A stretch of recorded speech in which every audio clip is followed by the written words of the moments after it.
Hi everyone, welcome back to IB with Aggie. Today we're going to talk about how to write strong IB style, to what extent essays in geography. And even if you're an ESS student, those two essays can give you a good example on what analysis to work on.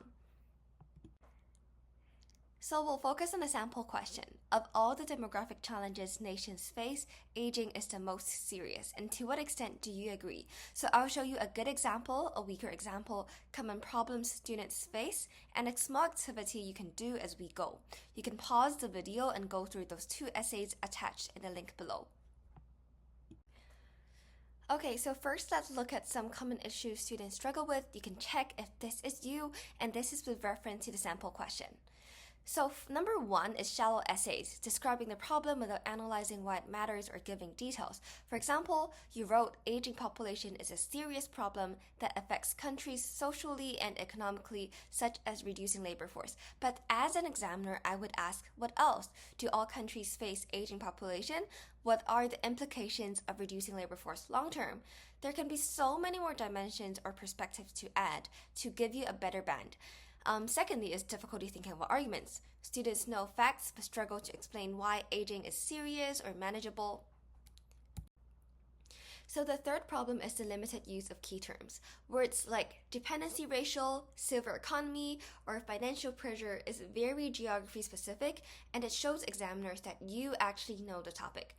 The fourth problem is the overfocus on case studies.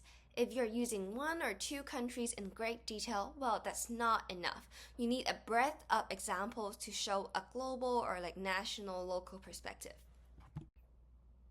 So before we continue looking at the essays, here's a simple structure that I recommend. After your introduction, you start writing your main paragraphs. In the main paragraph, explain what the question asks. For example, the impact of aging population on economy, society, and policy. And then you do evaluation. Evaluation means that you understand what limitations there are. And you also add in comparison. For example, you bring in other demographic challenges like forced migration and compare them with aging in terms of scale, urgency, and manageability. And then in the conclusion, you should clearly state your judgment based on evidence and comparison. And it keeps your essay organized, clear, and persuasive. Okay, so now let's look at the stronger essay.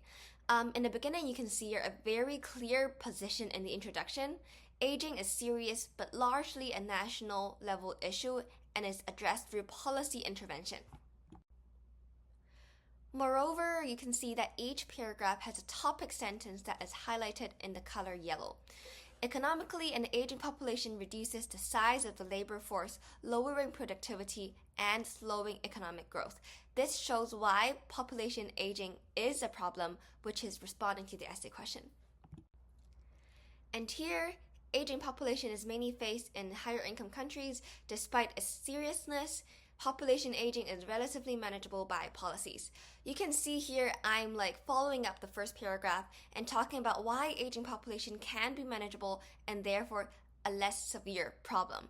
And this will lead on to the next paragraph.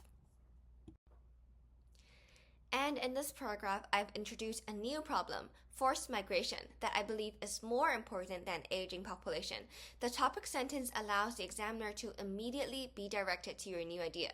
However, other demographic challenges, particularly forced migration, are more serious on a global scale, affecting both higher income countries and lower income countries. You can see the essay also uses a breadth of examples like Japan, Germany, Hong Kong, France, Spain, Haiti, China. Is not limited but very, very extensive. It also mentions a wide range of policies and solutions like immigration, pension schemes, parental leaves, and the silver economy. So why is it strong and deserved a top band? Firstly, it analyzes the impacts, not just describing them. For example, is the impact of aging or forced migration immediate, urgent, or is it gradual? Secondly, it evaluates and compares. Forced migration is discussed in terms of spatial scale, temporal scale, urgency, and affected countries. Thirdly is the use of the key terms and concepts correctly. And number 4 is the breadth of examples that avoids over-reliance on only a few countries or only one or two case studies. So for your activity, try highlighting the topic sentence in each paragraph that you write in your own essays to check if examiners can immediately see your argument.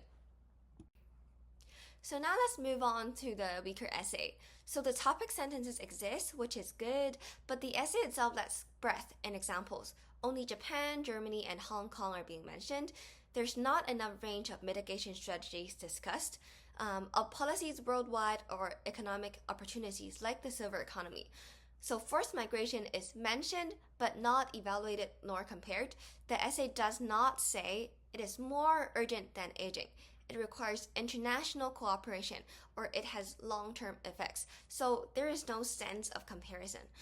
Many statements are very descriptive rather than analytical. So I would say this essay might just deserve like between a 5 to a 7 out of 10. Why is it weak? Firstly, it doesn't analyze impacts, it just lists out facts. Secondly, the evaluation or comparison is very minimal. There's no discussion of scale, urgency, or complexity. Thirdly is limited use of key terminology and a weaker demonstration of understanding. Fourth is over-reliance on only a few examples and it doesn't show any global knowledge. Even with correct facts, this essay will score very low because of comparison, evaluation, and breadth that are key in the IB marking. So here's the key lessons. First, start with a clear position, what's your stance, and what you're going to analyze, what you're going to compare. Use topic sentences for each paragraph, which many students unfortunately do miss. Number 3, include the breadth of examples, both national and global. Number 4, use key terms and jargon. Number 5, analyze and evaluate. Don't just describe. Ask, why does this matter? How serious it is compared with other challenges. Number 6, follow the structure.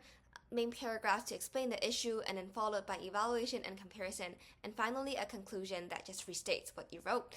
So the quick exercise, take one of your past essays, highlight all the topic sentences, and add one sentence of evaluation or comparison to each paragraph. You'll see your essay improve immediately. So if you found this helpful, like, subscribe, and comment with your own essay challenges. I'll make more videos showing how to turn descriptive answers into top band evaluative essays.